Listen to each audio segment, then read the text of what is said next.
তো ভাই আর একটা ধামাকা ডিজাইন নিয়ে আসছি, ঠিক আছে, একেবারে নতুন কোয়ালিটি, ঠিক আছে, এটা ইন্ডিয়ান সুইস কটন লোন, ঠিক আছে, জাস্ট আমরা একটা মাল দেখাই দিই, ঠিক আছে, হ্যাঁ অরিজিনাল সুতি প্রিমিয়ার কোয়ালিটি, ঠিক আছে, 3.5 গজের জামা, এটাই একেবারে নতুন। এটা কি মানে সবথেকে ভালো কোয়ালিটি লোন? সবচেয়ে ভালো কোয়ালিটি এটা, ঠিক আছে, এটা হচ্ছে সামনের অংশ আর এটা হচ্ছে আপনার পিছের অংশ, ঠিক আছে, সামনের পিছনের অংশ। জি জি জি, এটা ব্ল্যাক এর ভিতরে না, এটা স্কাই ব্লু, এটা হচ্ছে স্কাই ব্লু, ঠিক আছে, অন্য কি এটা হচ্ছে হলো আপনার এই যে সালোয়ার কোয়ালিটি খুবই ভালো। আচ্ছা, সালোয়ার একেবারে সফট, এটা কাপড় একেবারে সফট, আর ওয়াশ করলে তো আরো নরম হবে। আরো নরম, এটা তো এমনি নরম, এটা ওয়াশ করলে আরো নরম হবে, ঠিক আছে।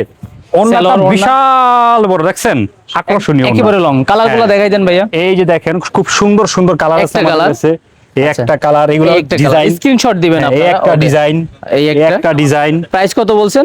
এই একটা ডিজাইন মাত্র 900 টাকা, মাত্র 900 টাকা, ঠিক আছে, আচ্ছা, মাত্র 900 টাকা, ঠিক আছে। আমরা আরেকটা মাল দেখাবো ভাইয়া, এই যে মালটা, ঠিক আছে, এগুলো খুবই চাহিদার মাল। এটা কি লোনের ভিতর সর্বোচ্চ কোয়ালিটি? সর্বোচ্চ কোয়ালিটি, ঠিক আছে, মানে আপনার কাছে কোয়ালিটি নাকি মার্কেট চ্যালেঞ্জ? পুরো মার্কেটে, ঠিক আছে, এটা সর্বোচ্চ কোয়ালিটি, ঠিক আছে। আমি এগুলোর কিছু দুই একটা ডিজাইন দেখাই দিই, ঠিক আছে, এর থেকে বেটার কোয়ালিটি আর হয় না। এটা একবারে সর্বোচ্চ, ঠিক আছে, এটা ইন্ডিয়ান সুইস কটন লোন, ওকে, এই যে, ঠিক আছে। আর এইগুলো বারবার ওয়াশ করলে আপনার রং যাবে না? আপনি এক বছরের পরে চিন্তা ভাবনা করবে আর কি। আমি জাস্ট আরো একটা ডিজাইন দেখাই, পরে যাবে, এর আগে যাওয়ার কোনো চান্স নাই। জি জি, আচ্ছা আচ্ছা, এইগুলা হচ্ছে এই যে আরেকটা ডিজাইন, ঠিক আছে, 900 টাকা করে থাকে। জি জি, এগুলো সব সেম প্রাইস, ঠিক আছে। আচ্ছা, পেছনে তো আরো ছিল, কালারগুলো দেখাই দেন। অনেক আছে, ইউজ পরিমাণ আছে, ঠিক আছে। আমরা আরেকটা মাল দেখাই দিলাম, ঠিক আছে, যার যত পিস লাগবে স্ক্রিনশট দিয়ে রাখবে, আর মন চাইলে আমাদের সবাই জানিবে, ঠিক আছে। আল্লাহ দেন ব্যাডিং।